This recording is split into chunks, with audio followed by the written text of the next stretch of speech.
అలాగే వాలీబాల్ ఆడడానికి టైం ఉంటుంది, అలాగే కబడ్డీలు ఆడడానికి టైం ఉంటుంది. కానీ తన సొంత నియోజకవర్గంలో ఇంత దారుణమైన సంఘటన జరిగినా కూడా కనీసం వెళ్ళి ఆ కుటుంబానికి ధైర్యం చెప్పడానికి కానీ ఇలాంటి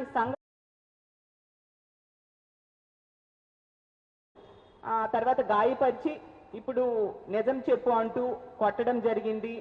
ఆ తర్వాత కుమార్తె గట్టిగా అరిచిందంట.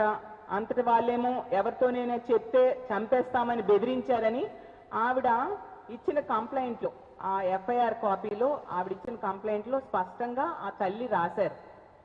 ఇంత ఘటన జరిగినా కూడా ఎందుకు హోంమంత్రి గారు స్పందించట్లేదు అని నేను అడుగుతూ ఉన్నాను. అంత నిర్లక్ష్యం ఆ మహిళల భద్రత, ఇంత దారుణంగా గాలికి వదిలేస్తారా?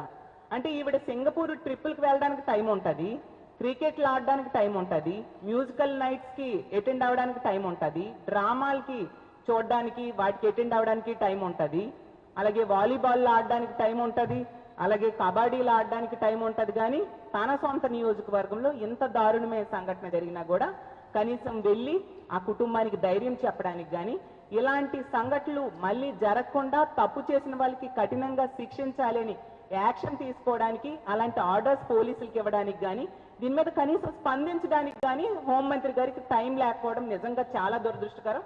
ఈవిడ సింగపూరు వెళ్ళారు, ట్రైనింగ్ కోసం వెళ్ళారు కదా.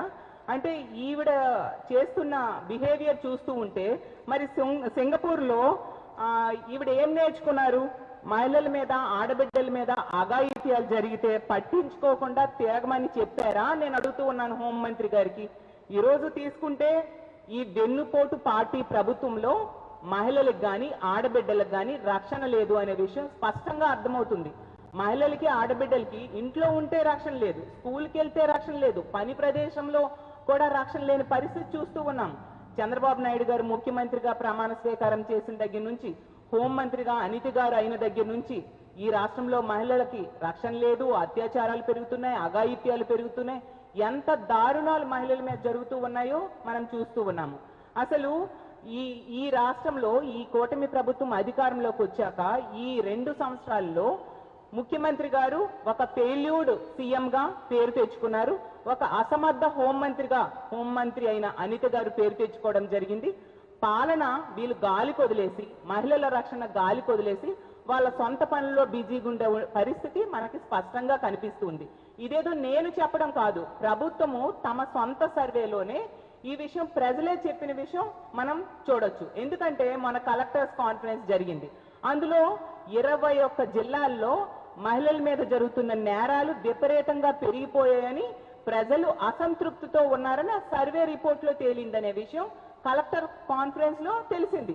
అంటే మీ సొంత సర్వేలోనే ప్రజలు మిమ్మల్ని అసహించుకుంటున్నారు, మీ మీద అసంతృప్తితో ఉన్నారు, మహిళల భద్రత గాలి వదిలేశారు అనే విషయం స్పష్టమైంది.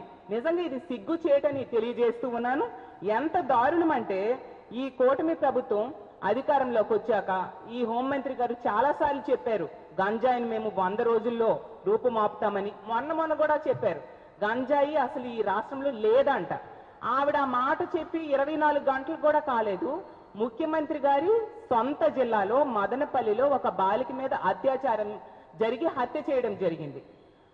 ముఖ్యమంత్రి సొంత జిల్లాలో ఇలా జరిగిన హోంమంత్రి ఒక మహిళ ఉండి కూడా వెళ్ళి అక్కడ పరామర్శ చేయని దురదృష్టకరమైన పరిస్థితులు ఈ రాష్ట్రంలో ఉన్నాయి. ఆ తర్వాత చూసుకుంటే శ్రీకాకుళంలో మనం చూసాం, ఒక గిరిజన్ మైనర్ బాలికపై అత్యాచారం జరిగింది. ఈ హోంమంత్రి గారు ఎక్కడా కూడా స్పందించట్లేదు. అంటే ఎంత నిర్లక్ష్యమా నేను అడుగుతూ ఉన్నాను. ఎంత దారుణం అంటే అసలు ఈ రాష్ట్రంలో ప్రభుత్వం ఉందా, పోలీస్ వ్యవస్థ ఉందా అర్థం కాని పరిస్థితి. ఎందుకంటే ఇలా పాయకరావుపేట సంఘటన, హోంమంత్రి గారి సొంత నియోజకవర్గంలో జరిగిన సంఘటన, ఇలాంటి ఘటన చూసాం. తర్వాత మొన్ననే మన విశాఖపట్నంలో ఒక మహిళను ఎంత దారుణంగా ఒక వ్యక్తి చంపేసి సగం పార్ట్స్ ని ఫ్రిడ్జ్ లో పెట్టాడు, సగం పార్ట్ ని బయటికి పడేశాడు. అంటే మహిళల రక్షణ ఎంత దారుణంగా ఉందో ఈ కూటమి పాలనలో మనకు అర్థమవుతుంది. అలాగే నిన్న విజయవాడలో చూస్తే యువకులు ఎంత దారుణంగా అంటే సినిమాల్లో గ్యాంగ్ వార్ తరహాలో జీపులతో గుద్దుకుంటూ బేభత్సం సృష్టించారు విజయవాడలో. మరి ఈ పోలీసులు ప్రభుత్వం ఏం చేస్తుంది అని నేను అడుగుతున్నాను. అదే విజయవాడలో గంజాయి బ్యాచ్, బ్లేడ్ బ్యాచ్లు కలిపి మొన్ననే గత కొద్ది రోజుల క్రితం ఎంత ఘోరంగా ర్యాలీలు తీశారు. మరి పోలీస్ వ్యవస్థ ప్రభుత్వం ఏం చేస్తుందో అర్థం కావట్లేదు. ఇదే హోం మంత్రి ఇన్ఛార్జిగా ఉన్న విజయనగరంలో తీసుకుంటే గంజాయి బ్యాచ్ ఒక అంతిమ యాత్రలో ఎలాంటి బేభత్సం సృష్టించారో మనందరము చూసాం. మరి దీన్ని బట్టి అర్థమవుతుంది కదా ఈవిడ ఒక అసమర్థ హోం మంత్రి, అలాగే ముఖ్యమంత్రి గారు కూడా ఒక ఫెయిల్యూర్డ్ ముఖ్యమంత్రి అనే విషయం మనకు అర్థమవుతుంది. శాంతి భద్రతలు కంట్రోల్ చేయలేని మీరు మీలాంటి ప్రభుత్వము ఉంటే ఏంటి ఉండకపోతే ఏంటి అని నేను అడుగుతూ ఉన్నాను. అసలు ఎంత దారుణం అంటే ఈ ప్రభుత్వం సర్వేలో ఈ విధంగా రావడమే కాకుండా మొన్న ఎన్సీఆర్బి రిపోర్ట్ వచ్చింది 2024వ సంవత్సరం కోసం. ఆ సంవత్సరంలో తీసుకుంటే కేవలం 3 నెలలే మా ప్రభుత్వం అధికారంలో ఉంది, మిగతా 9 నెలలు ఎలక్షన్ కమిషను అలాగే ఈ కూటమి ప్రభుత్వం అధికారంలో ఉండడం మనందరము చూసాం. అందులోనంట ఎంత దారుణంగా నేరాలు జరిగాయి అనేది చెప్పడం జరిగింది. ఎందుకంటే హింసాత్మక నేరాల్లో నంబర్ 1 స్థానంలో మన ఆంధ్రప్రదేశ్ రాష్ట్రం ఉంది. మహిళలపై జరిగిన అఘాయిత్యాల్లో నంబర్ 1 స్థానంలో ఉంది. ఉమెన్ ట్రాఫికింగ్ లో నంబర్ 3 స్థానంలో ఉంది. అలాగే ఫేక్ న్యూస్లు స్ప్రెడ్ చేయడంలో కూడా ఆంధ్రప్రదేశ్ రాష్ట్రం నంబర్ 1 స్థానంలో ఉంది. అసలు ఫేక్ న్యూస్లు స్ప్రెడ్ చేయడంలో ఈ Telugu Desam party, yellow media, ITDP అనేది మొట్టమొదటి స్థానంలో ఉంటాయని రాష్ట్ర ప్రజలందరికీ కూడా తెలుసు. తెలుగుదేశం పార్టీ వాళ్ళైతే ఐటీడీపీ వాళ్ళు లేచిన వెంటనే బ్రష్ కూడా చేసుకుంటారో లేదో తెలియదు, కానీ ఫేక్ న్యూస్లు మాత్రం స్ప్రెడ్ చేయడంలో చాలా ముందుంటారు, చాలా స్పీడ్గా ఉంటారనే విషయం ఈ రాష్ట్ర ప్రజలందరికీ కూడా తెలుసు. అలాగే ఈ రాష్ట్రంలో మద్యం ఏరులై పారుతూ ఉండే పరిస్థితి, అలాగే గంజాయి ఎక్కడ చూస్తే అక్కడ గంజాయి విచ్చలవిడిగా దొరుకుతూ ఉంది. ఈ మద్యం మత్తులో, గంజాయి మత్తులో మహిళల మీద అఘాయిత్యాలు, అత్యాచారాలు, హత్యలు విపరీతంగా పెరిగిపోయిన పరిస్థితిని మనం చూస్తూ ఉన్నాం. వీటిని అరికట్టాల్సింది పోయి ఏమీ లేదు అంటూ వీళ్ళు సమర్థించుకుంటూ ఉండే పరిస్థితిని మనం చూస్తూ ఉన్నాము. ఈ సొంపుకి అసలు ఇప్పుడున్న ఆడపిల్లలకే రక్షణ లేని పరిస్థితిలో ఉన్నారు. చంద్రబాబు నాయుడు గారు అంటారు 3 కనండి 4 కనండి అని. ఉన్న వాళ్ళకే రక్షణ లేదు, ఉన్న మహిళలకే వెన్నుపోటు పొడుస్తూ ఉన్నారు. అసలు ఈ వెన్నుపోటు పార్టీ ప్రభుత్వంలో ఈ రాష్ట్రంలో మహిళలకి వెన్నుపోటు పడవడమే కాకుండా మహిళలకి రక్షణ లేని పరిస్థితి ఇస్తూ ఉన్నారు.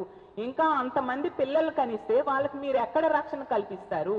వాళ్ళని ఎలా తల్లిదండ్రులు రక్షించుకుంటారు? వాళ్ళని ఎలా పెంచి పోషిస్తారు?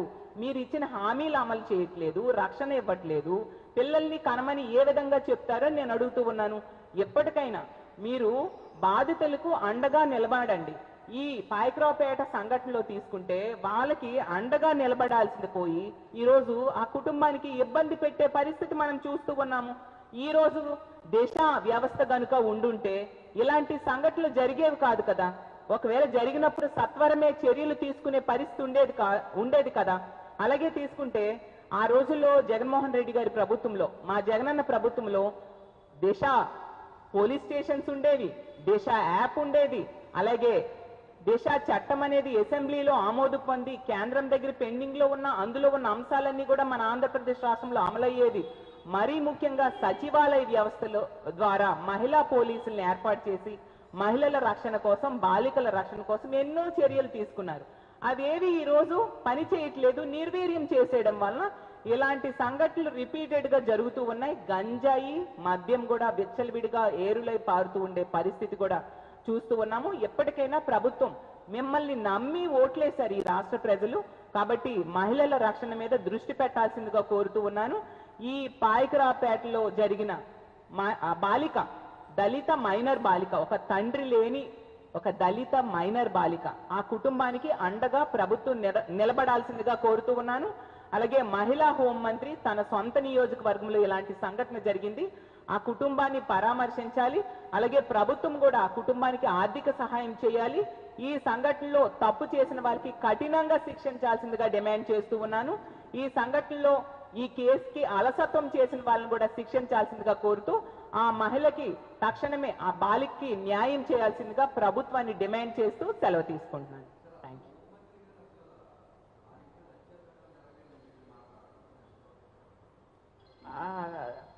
తల్లి అయితే కేసులో రాశారండి, దారుణంగా హింసించారు అనేసి.